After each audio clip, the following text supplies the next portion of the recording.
mbokk waaw internet yi dama leen di couper rek ma dugalaat leen parce que je commence à vous percevoir faiblement.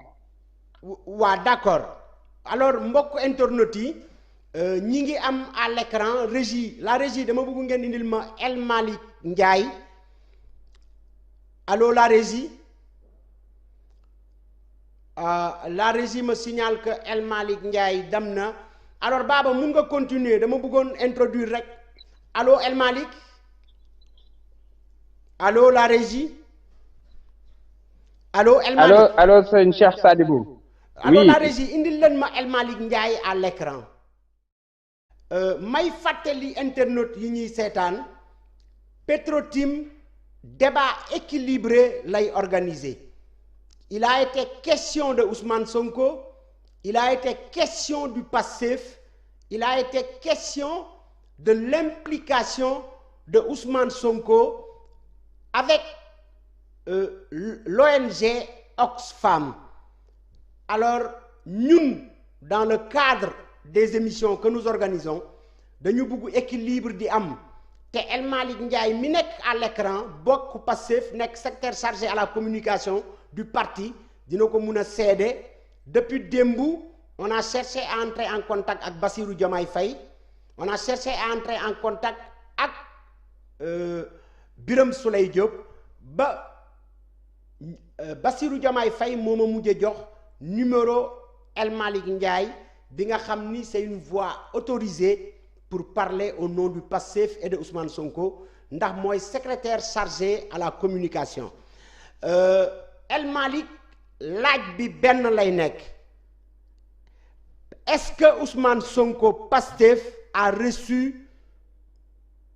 des financements via un programme organisé par Oxfam. waa jërëjëf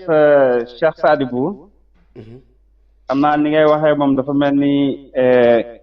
gaynde nga reere am bon jobe. yow Ndiaye nga sant. donc li ma bëgg a wax ci yëf yi mooy ginnaaw bi ma nuyoo Cheikh Anta Seck ak le grand frère Baba Aydara mooy rek wax ni dans cette affaire là s'il y a su amee benn victime rek président Ousmane Sonko la. Et comment. lu tax may wax loolu mooy ñëpp xam nañ ne élection yi passé ci la sénégalais yi xam sax découvrir peut-être ñu bari le mot fake news ndax nekkul lu ñu tàmmoon a gis parce que Sénégal dañu yàgg a tàggat ci wax dëgg ci am fulla am fayda adversité lu mu mën di mel ay sosalaate bu mu ci am te ñëpp xam nañ ne donc loo xamante ne nii ci fin bi gis nañ ne yàlla def na di naan ay kàcc kese la ñuy dem ba ay des mois après histoire di jox raison président Ousmane Sonko ak ñëpp ñi nga xam ne ñi ngi ko doon jàppal sax may dellu di leeral ni coow li ba mu amee ba léegi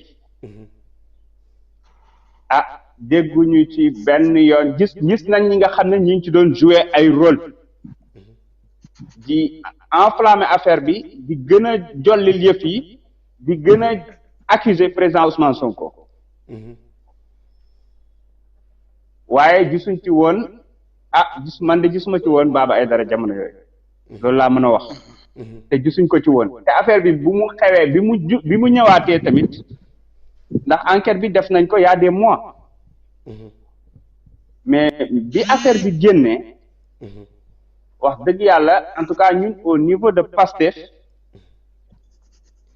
waxuñu ci réuniruñ ci wax ci naan ndax diw bokk ci la bokk diw bokk ci ak yooyu yëpp amu ci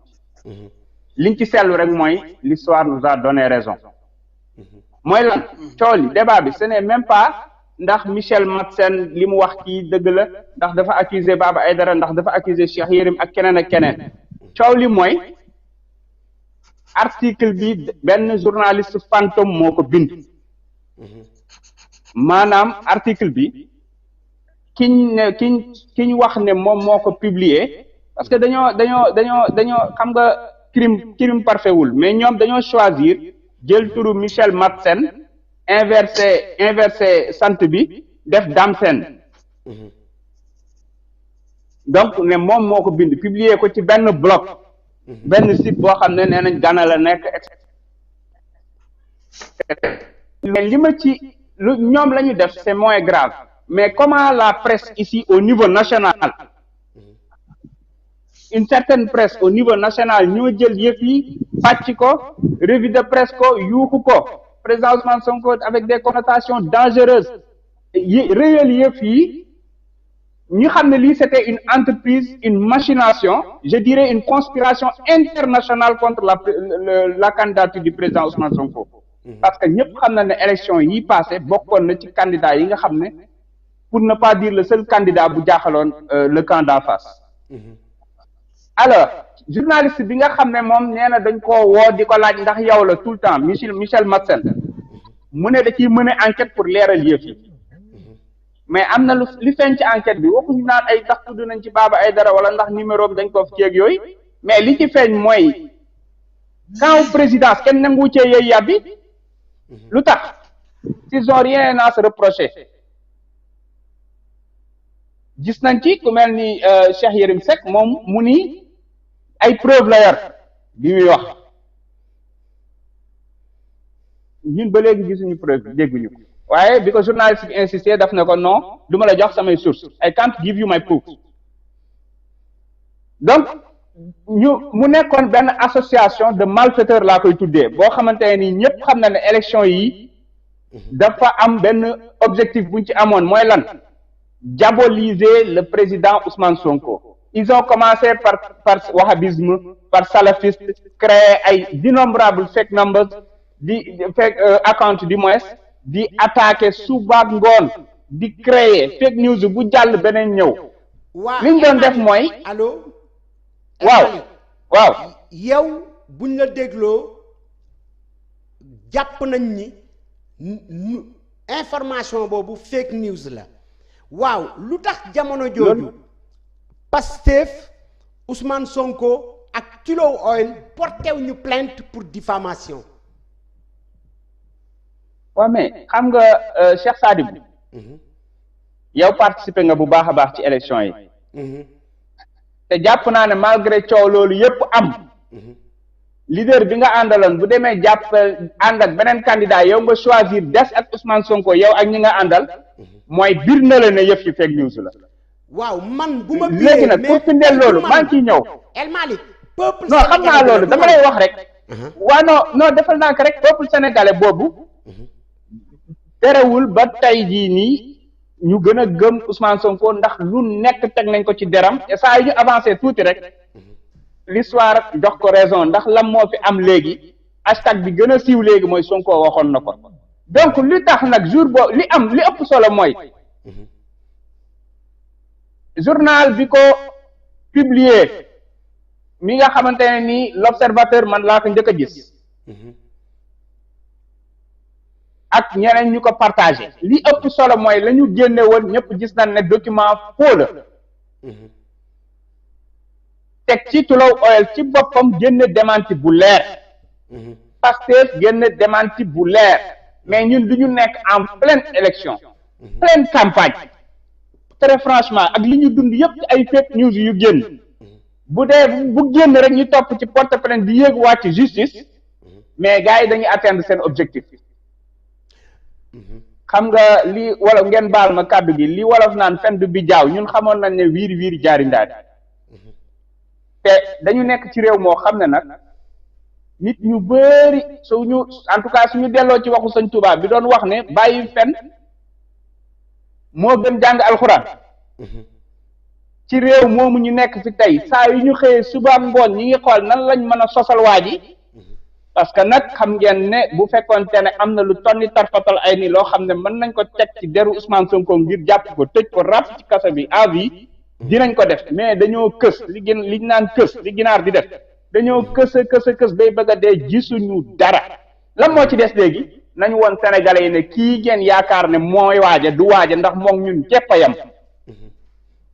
te lu mel noonu nag mooy indi li parce que élection yi jaraloon na leen dee boo gisee président Ousmane Sonko ne après les élections les Sénégalais vont souffrir parce que ñoom dañoo jël maanaam Sénégal la mu amoon lépp ñoom dañ ko xëpp ci élections yi ngir gagner élections yi. waa léegi ngir sàcc sax laay wax. El Malick pour ñu recentrer waxtaan bi. allo El waaw Malick yaa ngi may dégg. may fàttali waaw internet yu ñuy waaw suivre El Malick Ndiaye mooy secrétaire chargé à la communication bu Pastef comme ni ma ko waxee sànq voix autorisée la pour parler au nom du Pastef et de Ousmane Sonko dafa am ci plateau bi ñaari journaliste émérite ñoom ñaan ñëpp confirmé nañu ni que Ousmane Sonko Oxfam jël na ko ci benn formation fay ko loolu da nga koy confirmer wala da nga koy infirmer. waaw président Ousmane Sonko nekk un fiscaliste bu ñëpp xam maanaam il est agréé expert fiscal. loolu kenn werantew ko. yor cabinet di liggéey. ginnaaw ba ñu ko dàqee. di ko jàng jaar fi nga war a jaar. def concours yi nga war a def génn major ci sa promo. servir pendant 15 ans dans la loyauté et l'engagement amul ku mën a taxaw ne ko ci 15 ans yi def nga ci 15 boo xam ne da nga ko détourné ñu dàq ko devant tout le monde ba pare ne ko léegi doo teree liggéey en tant que cabinet ñu lay jël pour ngay def ay formation ay training ak yooyu bu ko waa président soxlaa pour mu defal leen training ñu fay ko mu dem defal leen training waxuma laa un organisme international donc loolu pour man ce n'est même pas le débat. waaw may ma rek d'autant plus que président Ousmane Sonko ñëpp xam nañ ne ñëpp moom ci boppam lépp lu ñu ko laaj loo xam ne am na danaan la lii man maa ko def lii am na mais je veux dire tey on ne peut pas par exemple ça ne peut pas être un crime dégg naa léegi rek Cheikh Anta di ko wax que président Ousmane Sonko defal une formation à Oxfam ou aux Nations Unies wala et cetera ñu bëgg ci créer problème. xam nga tamit nag li naan le mobile du crime. waaw li ma lay laaj mooy est-ce que da ngay confirmer ni que Ousmane Sonko defal na Oxfam benn training ñu fay ko $195,000 ndax da nga koy confirmer oui ou non pour ñu jàll ci beneen laaj. du ma wax lu ma wóorut ndax Ousmane Sonko ay honoraire am c'est typiquement privé sama yoon nekku ci. d'accord li ëpp solo mooy Ousmane Sonko dilul xam nga koo xamante ne ni dañ lay fay nga signer un contrat de prestation de service wala nu ñu ko tuddee wala de consulting nga dem ci benn hôtel de la place nga daal di def sa formation ba mu jeex comme ni ko ñëpp di defee léegi moo xam Saly la moo xam Dakar la moo xam Radisson la moo xam fu nekk la nga dem ñu consulter la yow Cheikh Sadibou Diop tu es spécialiste en communication. Le gouvernement a noté que sa communication est catastrophique. Ils ont décidé de te prendre pour un séminaire. ñu yóbbu la Radisson nga pare ñu fay la ngeen signé donte 2 milliards la ak ana problème ba